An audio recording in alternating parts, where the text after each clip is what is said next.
நார்த்தம்பட்டி பகுதியை சேர்ந்த அனைத்து சகோதர சகோதரிகளுக்கு வணக்கம். இவ்வளவு உற்சாகமான வரவேற்பை அளித்த என்னுடைய அன்பு தங்கச்சிங்க தான் இல்ல அம்மா, அவங்களுக்கும் என்னுடைய நன்றியை தெரிவித்துக் கொள்கின்றேன்.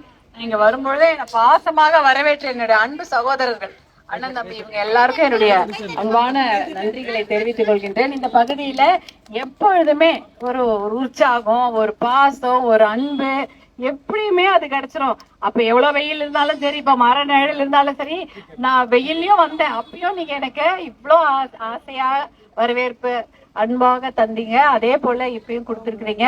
உங்களுக்கு என்னுடைய மனமார்ந்த நன்றியை நான் தெரிவித்துக் கொள்கின்றேன். நன்றி சொல்ல வார்த்தை எங்க அப்படின்னு தேடணும். அப்படிதான், எப்படி நன்றி சொல்ல வார்த்தைகள் எங்க அப்படின்றதுதான் இந்த ஊரை பத்தி நான் சொல்லணும். இன்னைக்கு அண்ணன் எவ்வளவு சொல்லிட்டு இருந்தாங்க. எல்லாரும் இருக்கிறாங்க, நம்ம எல்லாருமே, அனைத்து சமுதாயமும் இருக்கிறாங்க, எல்லாரும் இருக்கிறாங்க. நம்மளும் போராட்டம் என்பது பாட்டாளி மக்கள் கட்சியில எல்லா சமுதாயத்துக்காக தான். தண்ணீர் இருந்து எல்லாருக்கும் தான் பிரச்சனை.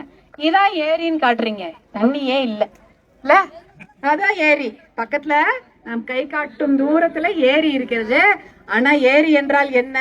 தண்ணி இருக்கணும். தண்ணி இருந்தாதான் அது ஏரி. வறண்ட நீர்நிலைகள் தான் தருமபுரி மாவட்டத்துடைய ஒரு சாபக்கேடு மாதிரி எங்க பார்த்தாலும் பார்த்து கொண்டிருக்கிறோம். அதுக்கு தண்ணி வேணும். நான் எப்ப வந்தாலும் தருமபுரியில அதான் தண்ணி பிரச்சனை தான். அதை யாருமே தீர்க்க முன் வரவில்லை. கண்டிப்பாக நாம இதற்கு ஒரு நல்ல தீர்வு கொண்டு வருவோம். அதற்காக வேலையை நான் துவக்கிட்டேன். அதான் நாங்க சொல்லணும். நம்ம போய் என்ன பண்றது, என்ன விஷயம், யாரை பாக்குறது, எல்லாமே நாங்க அதை பத்தி எல்லாம் ஒரு முடிவு பண்ணி வச்சிருக்கிறோம். கண்டிப்பாக அந்த தண்ணீருக்கு பிரச்சனைக்கு தீர்வு காண முடியும். இப்ப நம்ம அண்ணன் எம்எல்ஏ அண்ணன் இருக்கார், அவர் கைட் பண்றார், இதெல்லாம் பண்ணலாம், அதை பண்ணலாம்னு. அதனால கண்டிப்பாக அதெல்லாம் நம்ம முன்னெடுத்து கண்டிப்பாக செய்வோம்.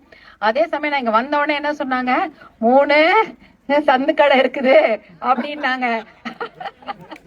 ஆமா, நீங்க 4வா 3ஆ ஒரு போட்டோ எடுத்து எனக்கு அனுப்புறீங்களா? உங்க செல்லுல ஒரு போட்டோ எடுத்து எனக்கு அனுப்பிடுங்க, நான் கொண்டு போய் சிஎம் கிட்ட காமிச்சிடுறேன். பாருங்க, நார்த்தம்பட்டி எங்க ஊர்ல 4 இருக்குது. நான் தானே சொன்னேன், ஒரு கடையா 3 4 கடை இருக்கு, அதை பாருங்கன்னு சொல்லி இருக்கிறோம். போட்டோ எடுத்து அனுப்புங்க, நம்ம ஆதாரத்தோட காமிச்சிடலாம். சரியா? அதனால அந்த கடைகள் எல்லாம் எதற்காக? நம்ம பசங்க நல்லா படிக்கணும், அவங்க நல்லா ஒழுக்கமா வளரணும், அதற்கப்புறம் அவங்க ஒரு நல்ல வாழ்க்கையில முன்னேறணும். நிறைய பேர் இப்ப சின்ன வயசுலயே கெட்ட பழக்கத்துக்கு அடிமை ஆயிடுறாங்க. அது நடக்க கூடாது. இப்ப பெரியவங்க எல்லாம் இருக்காங்க, அவங்க ஒரு தலைமுறையே மது பழக்கத்துக்கு அடிமை ஆயிட்டாங்க. அவங்கள மாத்துறது அப்படின்னு நமக்கு இன்னும் அது ஒரு பெரிய சவால். ஆனா மிகப்பெரிய சவால் நம் வீட்டில் பிறக்கக்கூடிய குழந்தைகள். அதான் நான் சொன்னேன், பேர குழந்தைங்க வளரும்போது, என்னுடைய பேர குழந்தைங்க வளரும்போது மது பழக்கம், போதை பழக்கம் இல்லாத ஒரு தமிழ்நாட்டுல வளரணும் அப்படின்னு தான் நம்ம சொல்றோம். எதுக்கு? அதான் வேணும். நம்ம குழந்தைங்க கண்ணெதிர்க்க நல்லா இருக்கணும்னு அந்த விஷயத்துக்காக நான் கண்டிப்பாக தொடர்ந்து குரல் கொடுப்பேன், பாடுபடுவேன். அதனாலதான் நம்ம நேத்து கூட பேசினாங்க. நான் அங்க பேசினோடனே காலையில பூட்டிட்டாங்களாம் தருமபுரியில. போன் பண்ணாங்க, நேத்து வரைக்கும் இல்ல, நீங்க 3 கடை பேருந்து நிலையத்துல இருக்குது, அத மூடப்படுது அப்படின்னோடனே அதை காலையிலேயே இது பண்ணிட்டாங்க, மூடிட்டாங்க. இப்ப சந்து கடைகளை பற்றிய விவரங்களை சேகரித்து கொண்டிருக்கிறார்கள். நம்ம சொன்னது உண்மைன்னா அவங்களுக்கு தெரியணும் இல்லையா? அவங்க போய் சேகரித்து கொண்டிருக்கிறார்கள். அது என்ன அதுக்கு கண்டிப்பாக நடவடிக்கை எடுப்பாங்க. அப்படி எடுக்கலனாலும் நம்ம அதை பத்தி நம்ம கேட்கலாம்.